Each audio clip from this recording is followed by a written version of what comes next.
This is the flag of Taiwan, but did you know that the Taiwanese flag has a counterpart that is equally known to be related to both Taiwan and to China? So in today's video, let's find out what the history behind these two flags is.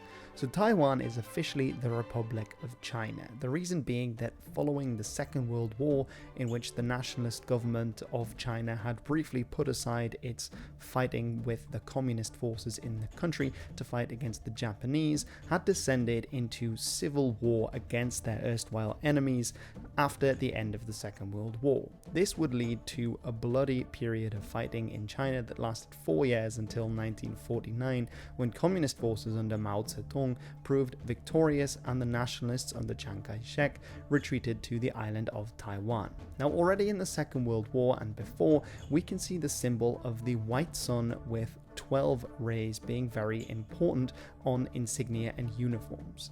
The 12 rays flag is being designed in 1894 by a member of the revived China Society called Liu Haodong.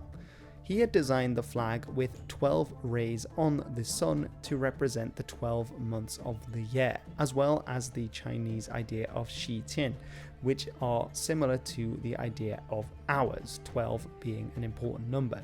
The revived China Society had been developed in the 1890s as a result of Chinese losses in the First Sino-Japanese War, which exposed rampant corruption and the inability of the Qing autocratic government to help the ordinary citizens in China and to stop its territory being annexed by the Japanese in this war. In 1906, another revolutionary, Sun Yat-sen, decided to change up the flag by adding a larger red field, this red being significant because it symbolized the blood of revolutionaries who fought against the Qing government. It was also important because this added the third of three important colors for the Chinese people: blue symbolizing nationalism and liberty, white symbolizing democracy and equality, and red symbolizing livelihood and fraternity. In 1911, a much larger rebellion, the Jinhai Rebellion, would begin, and this would spark much larger fighting against the Qing government throughout the entire nation of China. Throughout this time, various flags were employed by various revolutionary armies, including the white sun on a blue field and the design that had been adapted by Sun Yat-sen. The blue flag was actually largely used in southern China, while Sun Yat-sen's design was used mostly at sea, and another design called the Five Races banner or Five Nations banner was largely used by revolutionary forces in northern China. In 1912, when the Republic of China was established following the defeat of the Qing Emperor, this flag was actually chosen to be the national flag. The five races being represented were represented by 5 different colors: red for the Han, yellow for the Manchu, blue for the Mongol, white for the Hui, and black for the Tibetan. However, the republic would only last for a very short period of time, as the government was dissolved by Yuan Shikai, who then took power for himself in 1913. Sun Yat-sen set up a government in Tokyo in exile and used his design for the government in exile, which would return in 1917 when he was able to take over Guangzhou.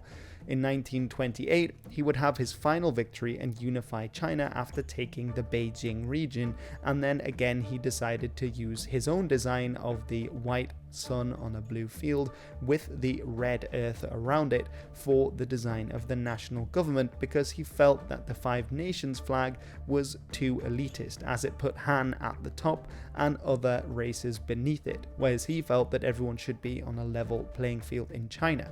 At the same time, the white sun on the blue background flag remained an important symbol in China at this time, and indeed it remained so especially in Taiwan following 1949, because this was an important flag for the ruling party, who was the main dictatorial power in Taiwan until 1987, called the Kuomintang. While the red flag became, or remained rather, the national flag of Taiwan or the Republic of China, the blue flag was used in particular to associate oneself with the political party of the Kuomintang and its conservative ideals, as well as its ambition to relaunch an invasion of the mainland to bring it back into the fold of the nationalist government. As of 2024, the Kuomintang are still the ruling party, or I should say again, they actually lost the 2016 election. But in 2024 they won the election in Taiwan, and so you can still see the blue flag from supporters of the party, while the design made by Sun Yat-sen of the Republic of China is still the national flag to this day, and you can sometimes see them side by side. So that's the history of these two flags. Hope you enjoyed learning about these two. I covered a similar history with the history of the Chinese flag and also the Qing flag in a broader context, but I thought it interesting to look at this one. I've got a few more videos coming on various groups in the American Civil War, as I just released the one on the Germans fighting in the American Civil War. And I have some coming on Scandinavians and Italians and other people, and I hope you like that one because I find it very interesting to research that. So there's more of that coming, as well as some other content too to look out for. But as ever, much appreciated for watching, and I'll see you in the next one. I've been Hilbert, and this has been The History.